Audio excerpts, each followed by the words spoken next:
Всем привет, с вами Елена, добро пожаловать на мой канал. Сегодня будем готовить турецкое блюдо, называется зейтиньялы пираса. Овощи я предварительно почистила, помыла. Берем половину луковицы и нарезаем на маленькие кубики.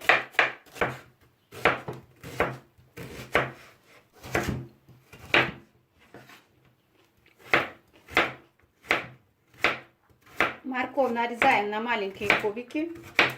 Наливаем 2 столовые ложки оливкового масла или другое любое растительное масло. Кладем лук и морковь. Будем обжаривать, пока лук не станет такой золотистого цвета.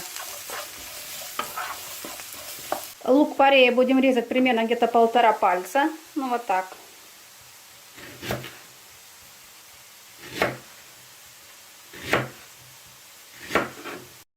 Лук-порей мы берем только вот эти белые части и салатовые. Вот где уже темно-зеленая часть, мы их не берем, потому что они более такие твердые и невкусные. Рис нужно заранее замочить в холодной воде на 30 минут. Далее хорошо промываем. Избавляемся от лишнего крахмала. Лук и морковь хорошо обжаривались. Отправляем сюда рис промытый. Лук-порей. 6 грамм сахара. Соль по вкусу я кладу пол чайной ложки. А вы там уже смотрите. Лучше не досолить, чем пересолить. Черный молотый перец по вкусу. Огонь делаем средний, чуть меньше среднего даже. Выжимаем пол лимона. Наливаем 1 стакан воды, 250 миллилитров.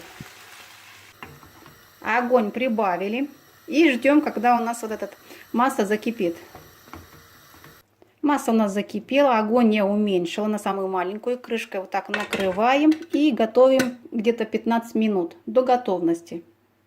Прошло 15 минут, проверяем. Ой, как горячо, горячо, горячо. Так. Ой. Я уже вижу, что у меня все готово. Я выключаю.